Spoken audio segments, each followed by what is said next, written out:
See, when a man has no one but God, he walks into a realm where earthly attachments lose their grip and eternity becomes real. This is not just loneliness, this is sacred ground. It is the place where the soul discovers its true dependence, not on the approval of others, not on material stability, not on fleeting comforts, but on the presence of the living God. Some of the greatest men who ever walked this earth were men who spent time in the wilderness of isolation. Abraham walked away from everything familiar to follow a voice he could not see. Joseph was betrayed, sold, imprisoned, and forgotten before the dream came to pass.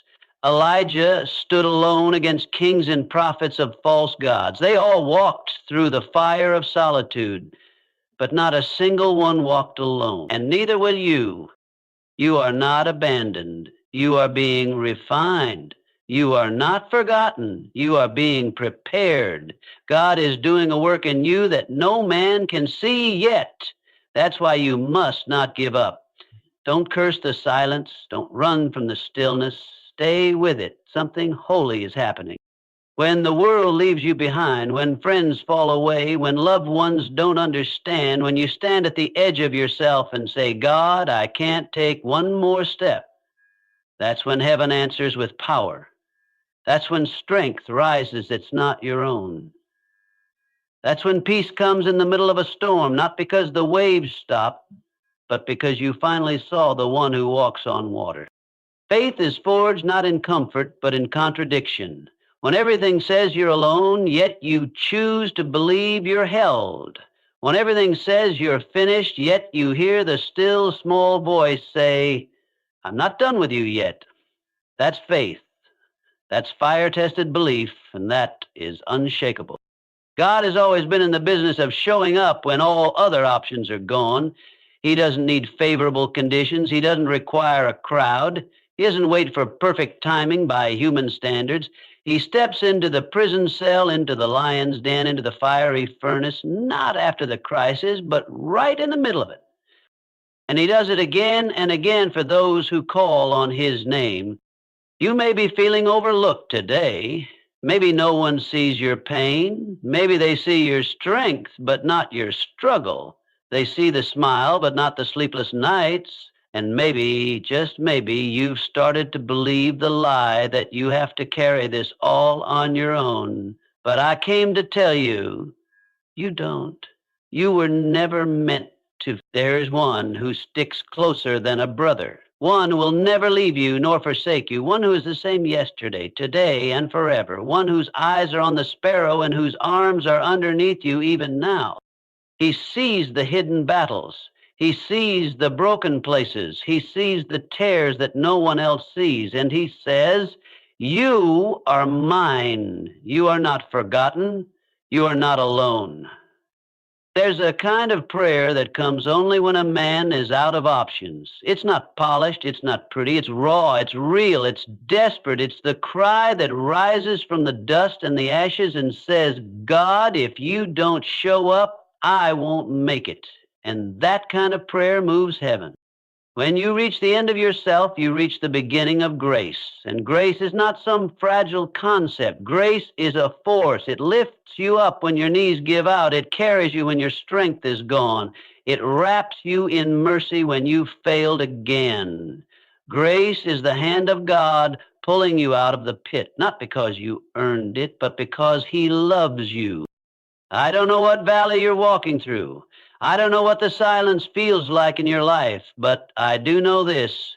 If you've got God, you've got everything you need. When the world fades, when people walk away, when doors close, God remains. And not only does he remain, he restores. God doesn't just sit with you in your brokenness. He rebuilds you. He doesn't just comfort you in your sorrow. He gives you beauty for ashes. He gives you strength for your weakness. He turns mourning into dancing. He turns weeping into joy. There is a future for you. There is hope beyond the pain. There is life after the loss. But you won't find it chasing the approval of people or the pleasures of this world. You'll find it on your knees alone with the one who shaped you in the womb and knows the number of hairs on your head. Don't despise this season. Don't rush the process. Lean into it. Let it purify you. Let it simplify you. Let it draw you closer to the only one who can satisfy the deep places of your heart. This world is full of noise, opinions, distractions, lies. But when you're alone with God, that noise fades. And what's left is truth. What's left is love. What's left is power. That power will fill you. That love will change you. That truth will set you free. There will be a day when you look back on this season not with bitterness, but with gratitude. You'll say, it was in that lonely place that I learned to listen. It was in that dark valley that I found the light. It was when I had no one else that I realized God was all I ever needed. And when you rise from this place, you'll carry something unshakable. You'll have a testimony forged in fire. You'll speak with authority, not because you read it in a book, but because you lived it in your bones. You'll carry peace into chaotic rooms. You'll bring hope to broken people. And when they ask, how did you survive? You'll say, I had no one but God. And that was enough. You are not disqualified. You are not too far gone. You are not beyond repair. In fact, you are exactly where you need to be for a miracle to unfold. When a man has no one but God, he is ready to be used by God. He is no longer leaning on shallow support systems. He is no longer intoxicated with applause. He is no longer chasing what can never satisfy. He is standing on the rock. And that kind of man cannot be shaken. This is not the end of your story. This is the chapter that changes everything.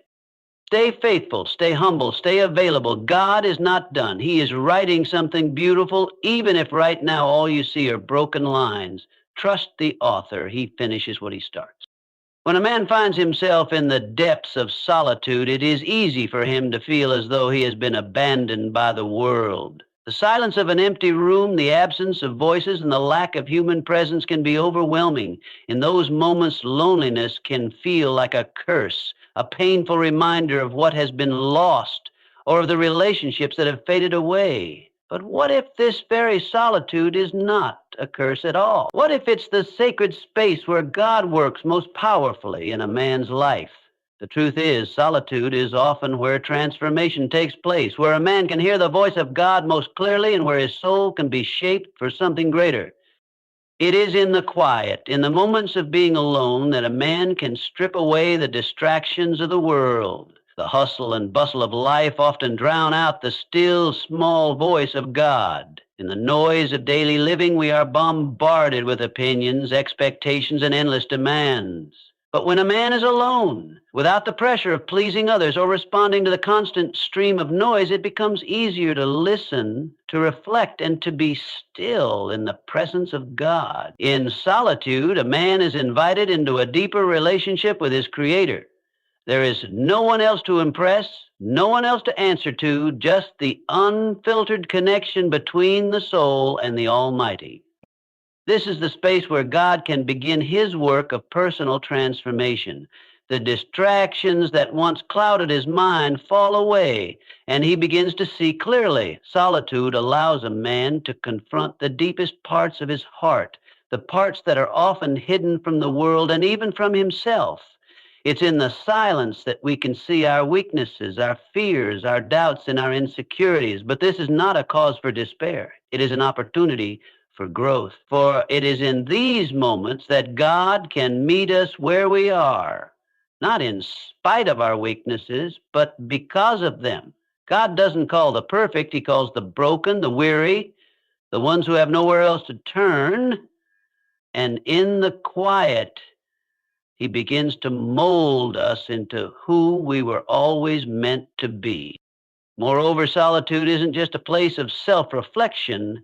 It is also a place of revelation. It is in the stillness that we can hear God's voice more clearly than ever. His words can cut through the noise of our lives and pierce our hearts with truth, wisdom, and guidance. When the distractions are gone, God's voice becomes the loudest thing in our lives. It is in solitude that we can truly surrender our plans, our ambitions, and our desires to Him. We stop trying to control every aspect of our lives and instead open ourselves to His leading. In that moment of surrender, the transformation begins. In solitude, we are not abandoned. We are being prepared. God uses this time to refine us, to teach us, and to strengthen us for the journey ahead. While it may feel uncomfortable, even painful, it is in these times of isolation that we become who we were always meant to be. God works through our solitude to draw us closer to Himself and to help us become more like Him. Solitude is not a place of emptiness. It is a place where the fullness of God's presence can fill us, renew us, and transform us from the inside out. Throughout history, many of the greatest individuals were not thrust into greatness by fame, fortune, or applause, but by seasons of solitude and challenge. It is in the wilderness, far from the spotlight, that God often does His most profound work in a person's life. When Moses fled to the wilderness, when David was tending sheep, when Jesus withdrew to the desert, they were not being abandoned. They were being prepared. The wilderness is not the end of the story. It is often the very place where God begins to shape us for the work ahead. The wilderness, by its nature, is a place of isolation and hardship. It's a place where the comforts of the world are stripped away, leaving a person with only what truly matters. In the wilderness, there are no distractions, no applause, and no external validation. It's just a person and their Creator. And it is in this quiet, challenging environment that God works in ways we cannot always understand in the moment. There is a profound transformation that happens in the wilderness, one that prepares a person not just for success, but for a life of purpose. Think of Moses. Before he could lead a nation, he spent 40 years in the wilderness, an exile, a fugitive running from his past mistakes. But in the wilderness, he learned humility, patience, and dependence on God. He experienced the voice of God in a burning bush, and it was in that moment that he realized his life was part of something much bigger than himself.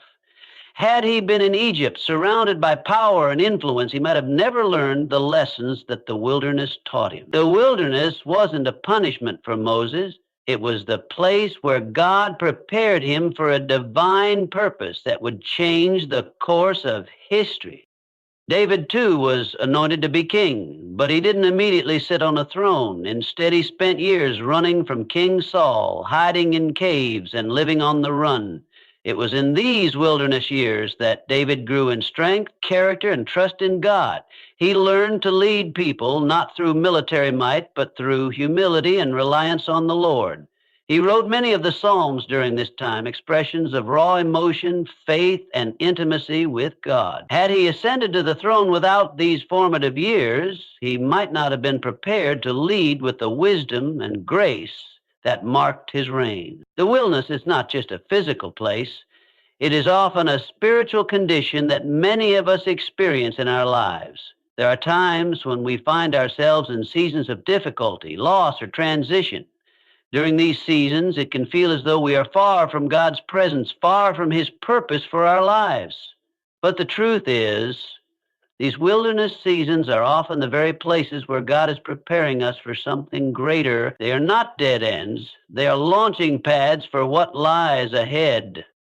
Just as God called Moses and David out of the wilderness at the appointed time, He will also bring us out of our wilderness seasons when the time is right.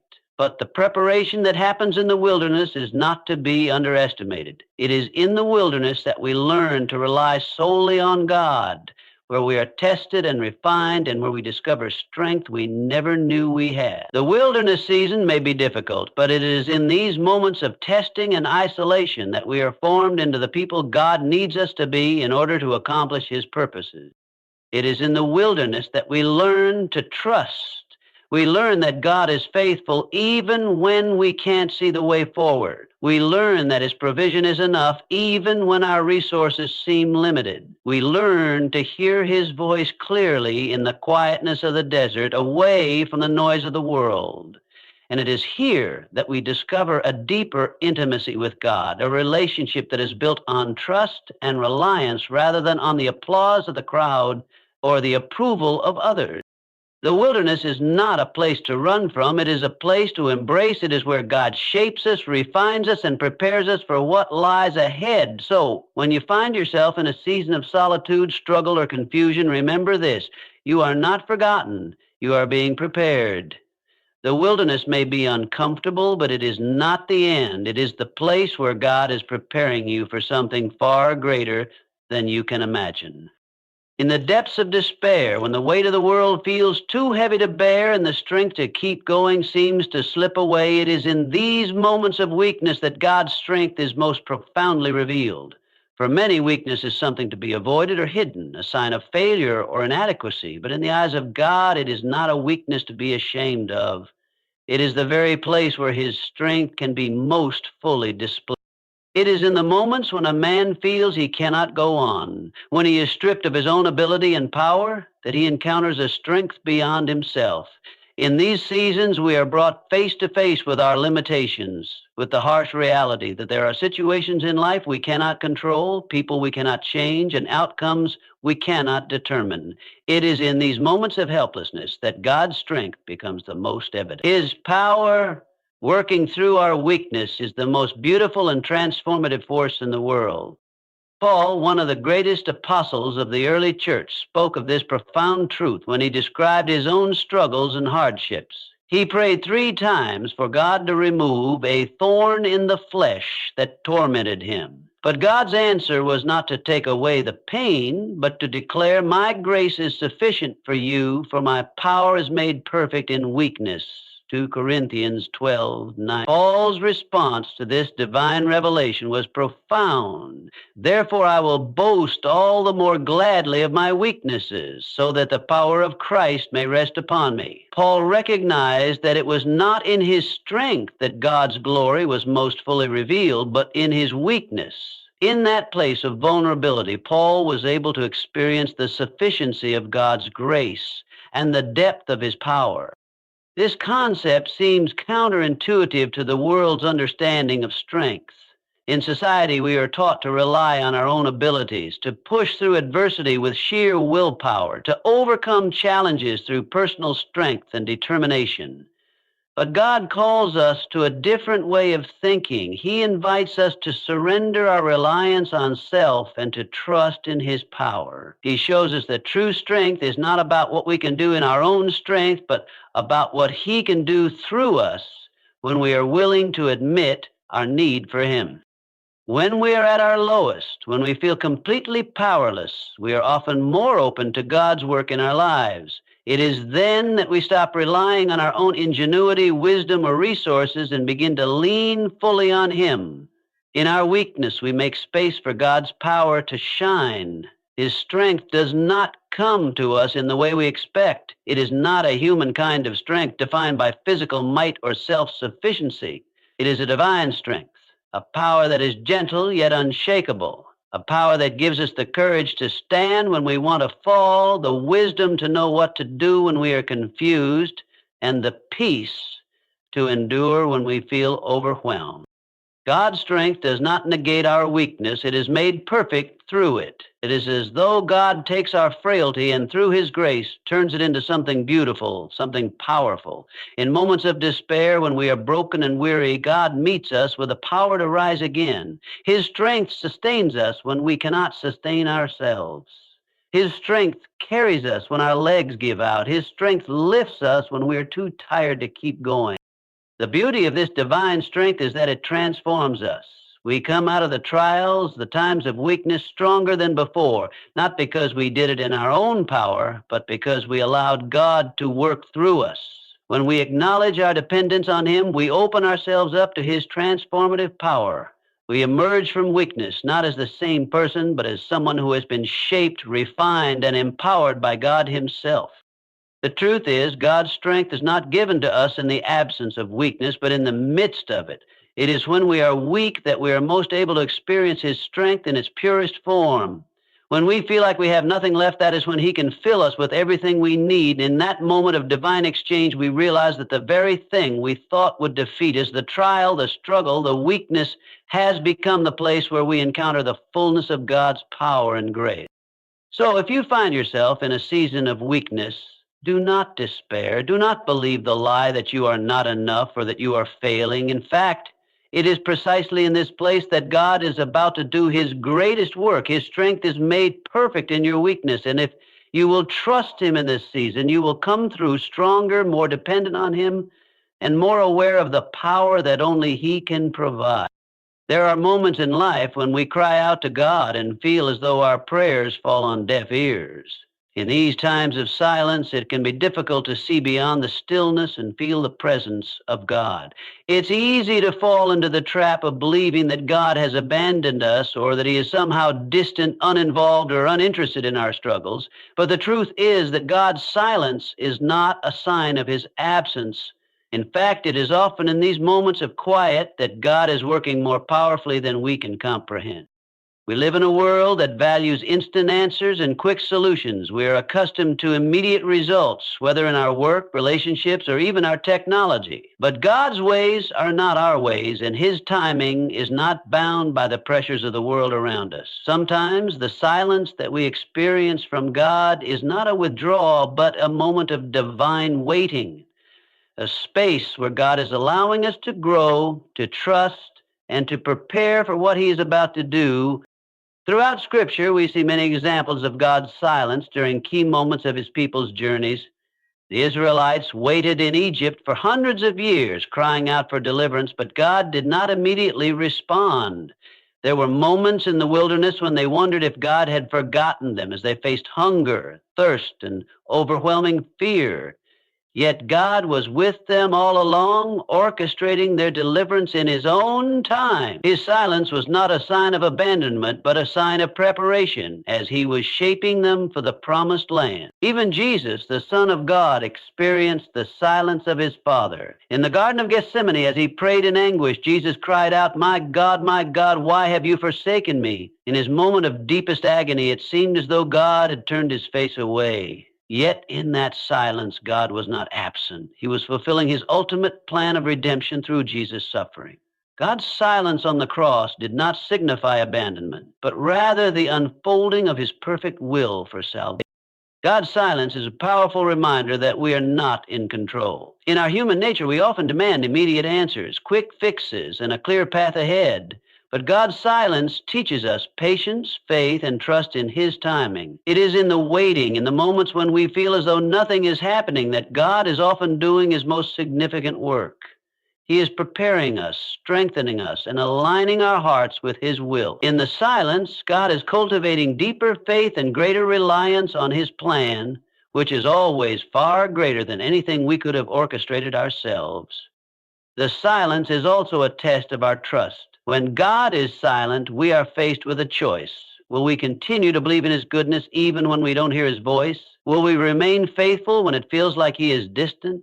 This is a critical moment in our spiritual journey. God's silence invites us to trust not in what we can see or hear, but in what we know about his character. We know that he is good, that he is faithful, and that he loves us. And even when we cannot sense his presence, we can rest assured that he is still with us, working behind the scenes to bring about his perfect plan. The delays and periods of silence in our lives are not signs of rejection or abandonment. They are part of the divine process, shaping us for the plans God has for us. While we may not understand the silence in the moment, we can trust that God's timing is always perfect. When he finally does speak, it will be at just the right moment, and his plan will unfold in ways we could never have imagined. So, when you find yourself in a season of silence, don't be discouraged. Know that God is not absent. He is present, working in ways that are unseen, preparing you for the next step in your journey.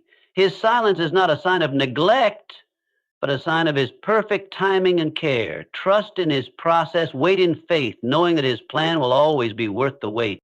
There comes a moment in every person's life when we reach the end of ourselves. We find ourselves standing on the edge, exhausted, worn out, and feeling like we have nothing left to give. The struggles, the disappointments, the heartaches, and the failures all pile up, and we can no longer carry the weight on our own.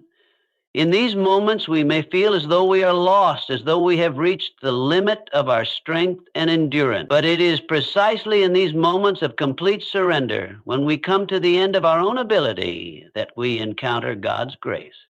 God's grace is not a fragile thing. It is not a mere consolation or a passing comfort. His grace is powerful, unshakable, and unfathomably deep. It is in our moments of weakness, when we feel the most broken and vulnerable, that His grace comes to lift us up. God's grace doesn't just soothe us in our pain, it strengthens us. It gives us the power to rise again when we are too tired to stand, to move forward when we are certain we cannot take another step, and to continue when we feel as though we have reached our limits. The Apostle Paul, one of the most prominent figures in early Christianity, understood the sufficiency of God's grace better than most. Paul faced numerous trials, persecutions, and hardships throughout his life. In 2 Corinthians 12:9, he writes about a personal struggle he faced, referring to a thorn in the flesh that tormented him. He prayed earnestly, asking God 3 times to remove this burden from his life. Yet instead of delivering him from the pain, God answered with these powerful words, "My grace is sufficient for you, for my power is made perfect in weakness." Paul's response to this revelation was profound. "Therefore, I will boast all the more gladly of my weaknesses, so that the power of Christ may rest upon me." What Paul realized in that moment was that God's grace was not only enough to sustain him through his trials, but it was also the very thing that empowered him to keep going. It was in his weakness that God's strength shone through most brightly. His grace became the source of Paul's strength and endurance, even in the midst of his greatest struggles. This is the nature of God's grace. It is not a temporary fix or fleeting comfort, but a deep and unshakable foundation. When we feel like we've given all that we can, when we feel like we're about to collapse under the weight of life's burdens, God's grace steps in and holds us up. It becomes the support we lean on when our own strength fails. It is in our most vulnerable moments that God's grace reaches out to us, reminding us that we do not have to carry the weight of the world on our own. God's grace is not earned or deserved. It is freely given. There is nothing we can do to make ourselves worthy of it, and yet, in our most desperate moments, it is offered to us abundantly. It is in this grace that we find the strength to keep moving forward, to continue in the face of adversity, and to endure when the road ahead seems impossible. God's grace is sufficient to meet us exactly where we are and to lift us to where He wants us to be. It is in our weakness that we come to truly understand the depth of God's grace. When we are at the end of ourselves, we finally realize that we cannot do it on our own. We cannot control everything, we cannot fix everything, and we cannot carry every burden. But it is in that very surrender, in admitting that we are not enough, that God's grace flows in and empowers us. We are not meant to rely on our own strength, but on the strength that God provides. And when we rely on His grace, we discover that it is more than enough to carry us through.